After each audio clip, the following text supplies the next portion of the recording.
دوسری ایک اور وجہ ہے، اور اس کو قدرت اللہ شہاب نے جو اس نے تو اور انداز میں بیان کیا ہے، میں آپ کی خدمت میں اور انداز میں عرض کر دیتا ہوں. اس کی ایک اور وجہ بھی ہے کہ ہمارے ہاں یہ طرز ہائے حکومت پارلیمانی خاص طور پر یہ اور صدارتی بھی، اس کی ناکامی کی کیوں امکانات ہیں. دیکھیں جب پاکستان آزاد ہوا تھا تو اس کا نعرہ تھا پاکستان کا مطلب کیا، لا الہ الا اللہ، یعنی اس کی بنیاد تھی نظریاتی.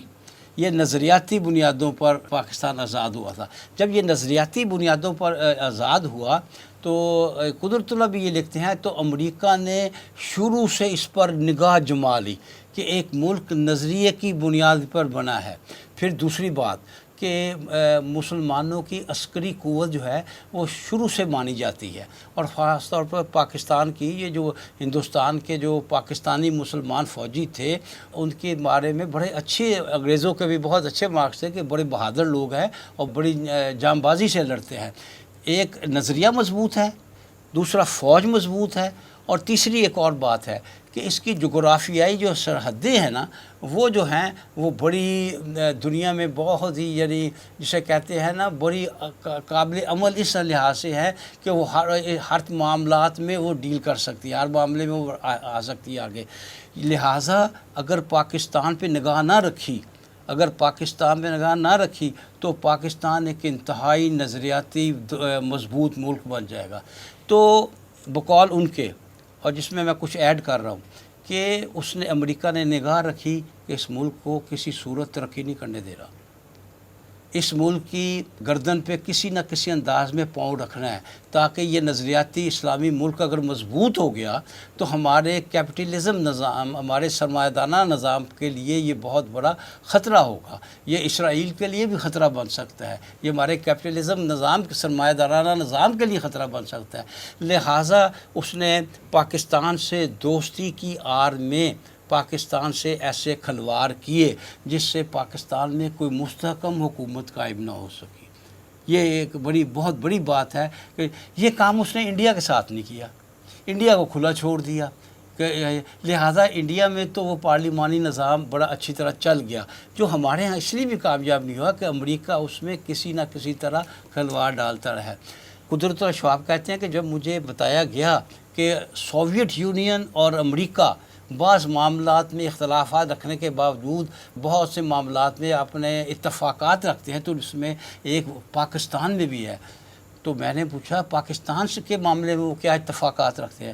وہ کہتے ہیں پاکستان کے معاملے میں وہ یہ اتفاق رکھتے ہیں کہ پاکستان کو کسی سطح پہ مضبوط نہیں ہونے دینا، یہ نظریاتی ملک ہے، یہ کوئی مصیبت ڈال دے گا اگر ملک مضبوط ہو گیا.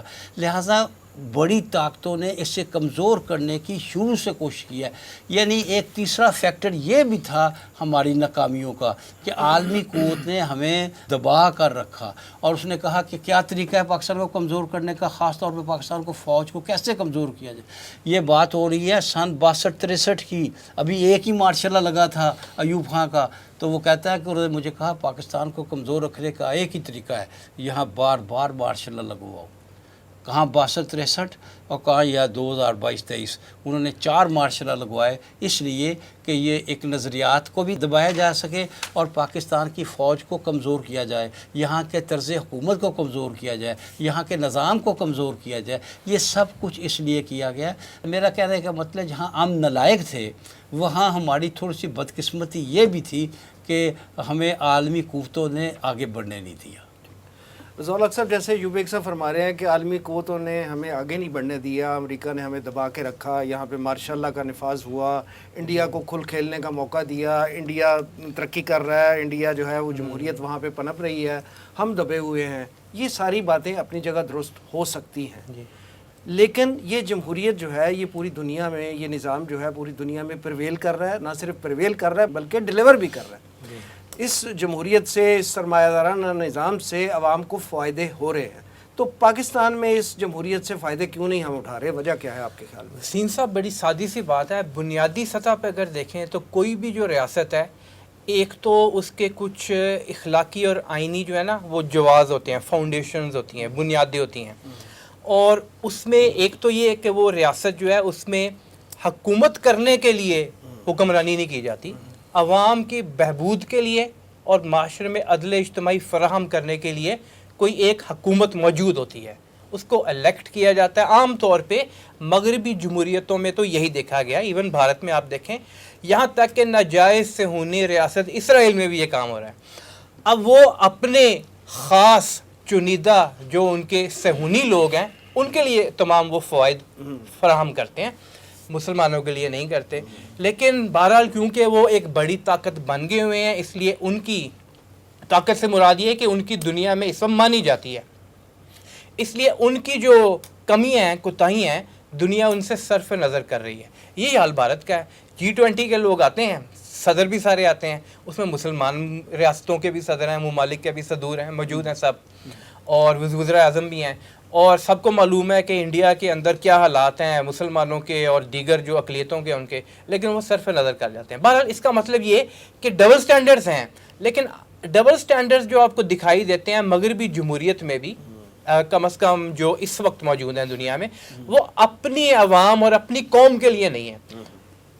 اجتماعی جو دنیا کا گلوبل سیٹ اپ ہے اس کے اندر وہ ڈبل سٹینڈرڈز آپ کو نظر آئیں گے. اور اس کی جیسا کہ میں نے عرض کیا کہ اخلاقی اور قانونی جواز ان کے بڑے سٹرونگ ہیں، اور پھر عوام کی فلاح و بہبود کے لیے وہ کام کر رہے ہوتے ہیں. اشرافیہ کو انہوں نے حاوی نہیں ہونے دیا نظام کے اوپر. اشرافیہ سے مراد اگر آپ اپنے ملک میں اگزامپل دیکھ لیں، جاگیردار ہے، سرمایہ دار ہے، جرنیل ہیں، جج ہیں، پھر سیاستدان ہیں جو کہ موروثی سیاست میں چلتے آ رہے ہیں. جب ان کے ہاتھ میں ہی سب اقتدار ہے اور انہوں نے ہی وہ اقتدار 4 سال کے بعد یا 5 سال کے بعد جا کر، یہ سیاستدانوں کی میں اگر بات کروں تو لوگوں سے ووٹ بھی مانگنا ہے، ووٹ لے کر پھر جب واپس آنا ہے اسمبلیوں میں تو اپنے ہی فائدے کے لیے، اپنے ہی جو مفاد ہے اس کے لیے کام کرنا ہے. اور دوسری طرف اسٹیبلشمنٹ بھی اپنے مفاد کو دیکھ رہی ہے، جوڈیشری بھی اپنے مفاد کو دیکھ رہی ہے. تو عوامی مفاد کو کون دیکھ رہا ہے؟ اصل کوسچن یہ ہے. وہاں بھی اس چیز کو انشور کروایا جاتا ہے کہ عوامی مفاد کو دیکھیں. دیکھیے صرف یہ مغربی جمہوریت یا سرمایہ دارانہ نظام میں ہی نہیں، جہاں پہ ڈکٹیٹرشپس بھی ہیں، یا کم از کم جسے کہا جاتا ہے فسطائی طرز حکومت، اس سے قریب تر ہیں، اتھارٹیرین رول سے قریب تر ہیں. چین کی مثال لے لیں، روس کی پیوٹن کے انڈر جو ہے مثال لے لیں، وہ بھی اپنے عوام کے فلاح و بہبود کے لیے کام کر رہے ہوتے ہیں.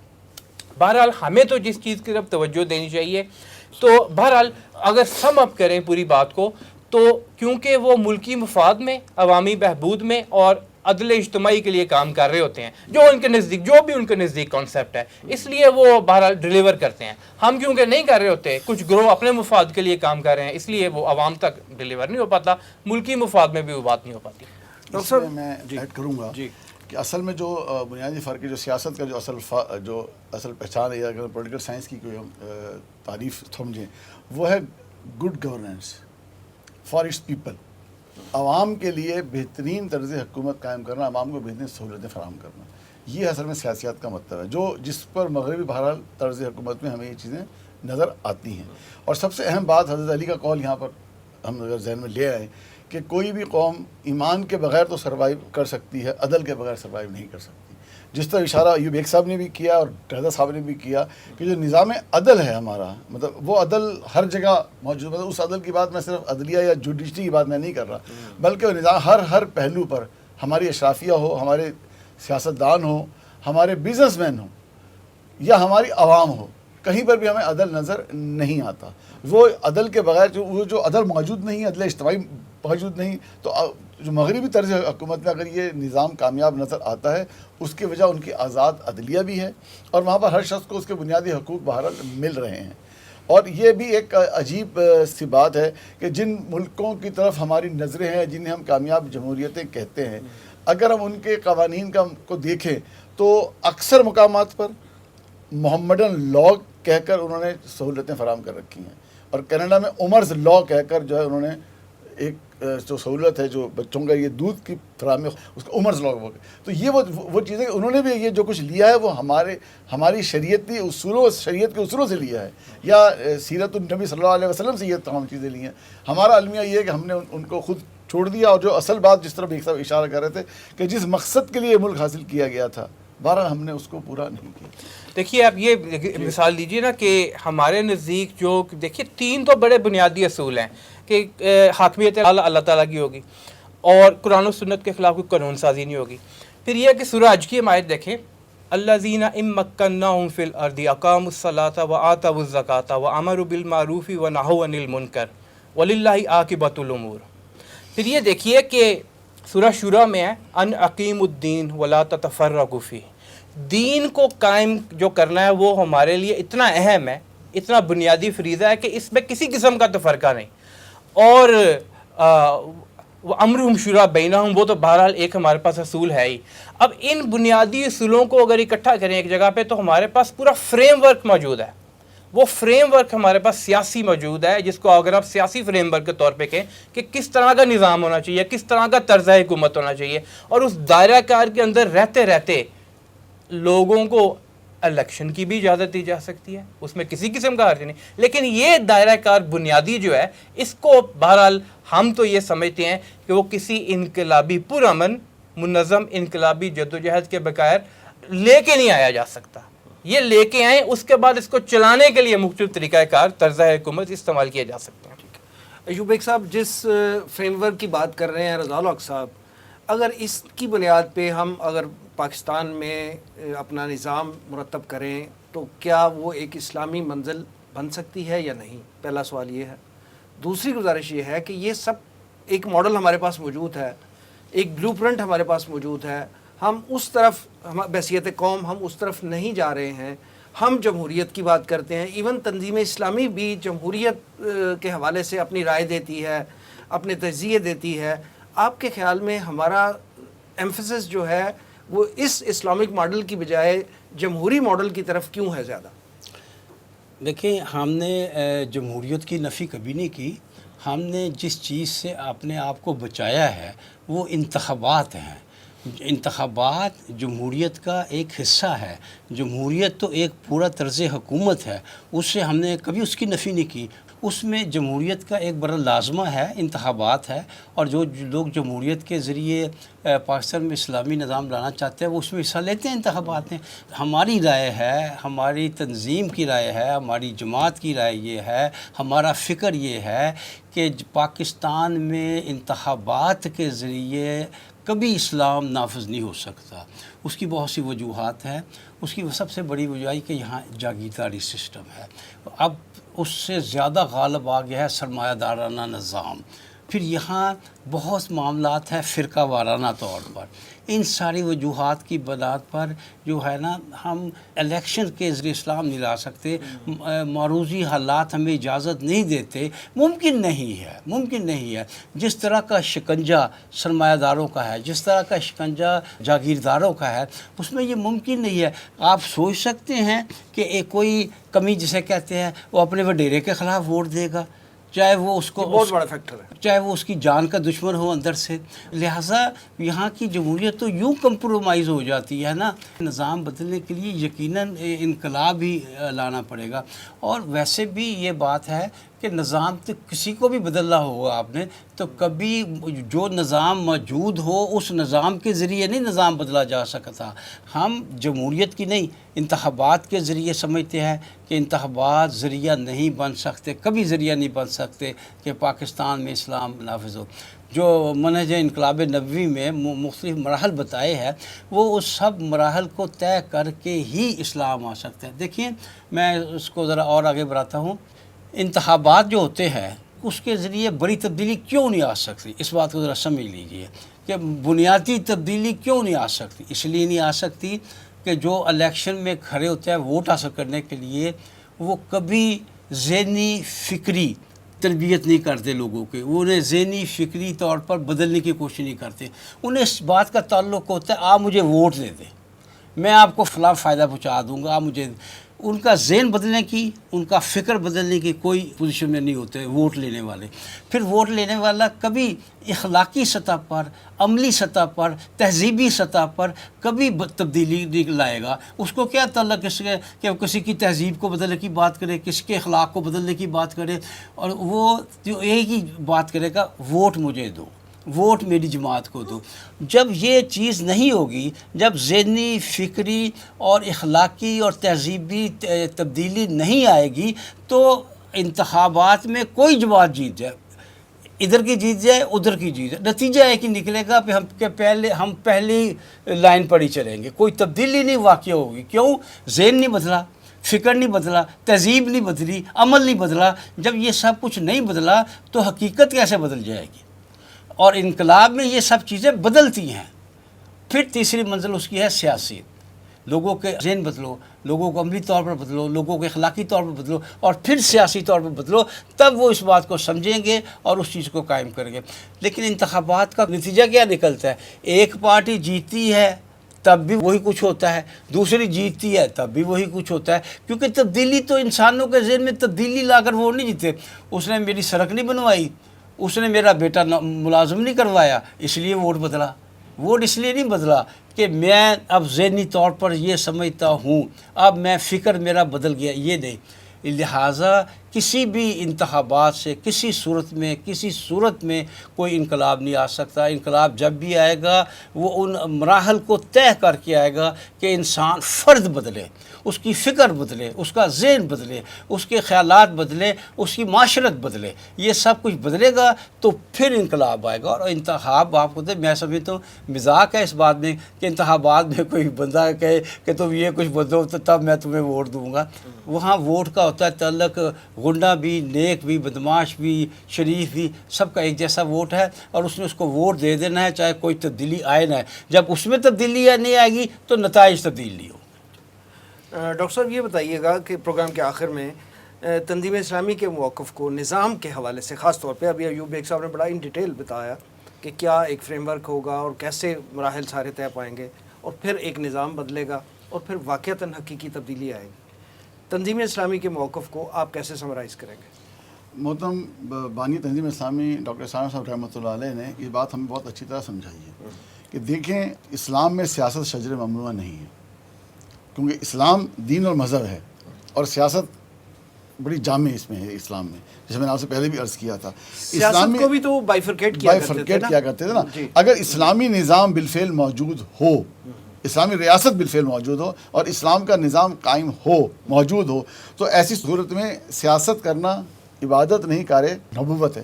مثال ہمارے پاس ہے بنی اسرائیل کے انبیاء کی کہ انہوں نے خود حکومتوں میں موجود رہے ہیں۔ اسی طرح سے اگر غیر اسلامی نظام حکومت ہو تو کسی بھی مسلمان کا اس حکومت کے تعاون طلب کرنے پر ان کے ساتھ تعاون کرنا وہ بھی جائز ہے۔ حضرت یوسف علیہ السلام نے یہ کام کر کے دکھایا۔ پھر اسی طرح سے اگر غیر اسلامی نظام حکومت ہو جیسا کہ پاکستان میں ہے تو ایسے صورت میں اقتدار کی رسہ کشی میں شامل ہونا وہ ناجائز تصور کیا جائے گا۔ اسی لیے تنظیم اسلامی انتخابی سیاست سے دور ہے۔ ہم اگر سیاسی ہیں تو ہم نظریاتی طور پر سیاست کی ساری باتیں جو میں نے آپ کے سامنے باتیں رکھی ہیں، اور آخری بات اس لیے ہے کہ اگر اسلامی ریاست موجود ہو تو عوام کی بہبود کے لیے، نظام مملکت کو چلانے کے لیے، اسلام کی خدمت کرنے کے لیے انتخابات میں حصہ لینا اور ذمہ داریاں سنبھالنا وہ جائز ہے۔ اب پاکستان میں نظریاتی طور پر ہم یہ تمام باتیں مانتے ہیں تو 50% تو ہم نظریاتی طور پر سیاسی ہیں۔ مزید جو عملی سیاست ہے ہم یہ سمجھتے ہیں، جیسا کہ بیگ صاحب نے بالکل درست فرمایا اور بالکل یہی موقف کہ اس انتخابات کے ذریعے جو اس نظام کے تحت ہو رہے ہیں ہم نظام تبدیل نہیں کر سکتے۔ ہمارا جو مقصد ہے وہ نظام کی تبدیلی ہے، وہ اس انتخابات کے ذریعے تبدیل نہیں ہو سکتا۔ اب ہم اس پر اتنی گفتگو کیوں کرتے ہیں، ہم یہ بات کیوں کرتے ہیں؟ یہ ہم کرتے ہیں در حقیقت اللہ کے رسول صلی اللہ علیہ وسلم کی وہ حدیث، طویل حدیث ہے، الدین النصیحہ کے تحت ہم کرتے ہیں کہ ہم تنظیم اسلامی سیاسی امور پر نصح و خیر خواہی کے جذبے کے ساتھ مشورے بھی دیتی ہے اور تبصرہ بھی کرتی ہے، کیونکہ ہم نظریاتی طور پر تو سیاسی ہیں اور انقلابی سیاست کے ہم قائل ہیں، لہٰذا ہم سیاسی تبصرے کرتے ہیں، لیکن الحمدللہ ہماری کوشش یہ ہوتی ہے ہم بڑے ایک وقار کے تحت کریں اور ایک مقصدیت کے تحت ہم بالفعل جو ہے ہم بالفعل عملی سیاست میں حصہ نہیں لیتے۔ بلکہ میں اپنے ناظرین کے لیے یہ بات بھی یہاں پر واضح کر دوں کہ تنظیم اسلامی کے اصول ضوابط کے تحت اگر ہم کسی بھی سیاسی جماعت کے لیے یا کسی امیدوار کے لیے کنوینسنگ بھی نہیں کرتے، قطعاً ہم یہ کام بھی بالکل نہیں کرتے، یہ ہماری پالیسی ہے۔ اور پھر ہم اگر ہمیں گفتگو ہم کرتے ہیں تو یہاں پر ہم جو سیاست میں گفتگو کرتے ہیں اس لیے کرتے ہیں کہ ہم یہ سمجھتے ہیں کہ بہرحال پاکستان میں ماشاء اللہ نہیں آنا چاہیے لولی لنگڑی جیسی کیسی بھی جمہوریت، لیکن وہ جمہوریت تو ہو۔ آج ہمارا مسئلہ یہ ہے کہ وہ جمہوریت بھی جمہوریت نہیں ہے، بلکہ وہ پیچھے سے کچھ ہاتھ ہیں جو جمہوریت کو چلا رہے ہیں۔ لیکن جو بات بیگ صاحب نے کہ میں اس کو مزید اگر ایک طرح کہوں، سب سے پہلے ہم اپنی ذات پر اللہ کے دین کو نافذ کریں، ہمارا پیغام یہ ہو کہ ہم اپنی ذات پر اس 6 فٹ جسم پر اللہ کے دین کو نافذ کریں، پھر اللہ کے دین کو دوسروں تک پہنچانے کی ہم کوشش کریں، اور پھر ہم اس نظام کو تبدیل کرنے کی کوشش کریں. اور جب تک یہ پورا نظام اس وقت تک تبدیل نہیں ہوگا جب تک ایمان کی محنت جو ہے وہ لوگوں کے دلوں میں نہیں ہوگی، اور ہم سب مل جل کے اس کے لیے کام نہیں کریں گے. اور پاکستان کی بقا اسی میں ہے کہ ہم اس کو جس مقصد سے پاکستان قائم ہوا تھا، لا الہ الا اللہ محمد رسول اللہ، جو اس مقصد کے تحت ہم نظریے پر دوبارہ عمل کریں گے، عمل پیرا ہوں گے، تبھی پاکستان جو ہے قائم رہ سکتا ہے. اللہ تعالیٰ اس کا حامی ناصر. ڈاکٹر عطار الرحمان عارف صاحب اور ضیاء الحق صاحب، جناب ایوب بیگ صاحب پروگرام میں تشریف آوری کا بہت شکریہ. ناظرین، یہ تھا آج کا پروگرام. آج کے لیے اتنا ہی. ہمارے تمام سوشل میڈیا پیجز پر اس پروگرام کا فیڈ بیک ضرور دیجیے گا. آپ ہمیں ای میل بھی کر سکتے ہیں. ہمارا ایڈریس ہے media@tanzeem.org.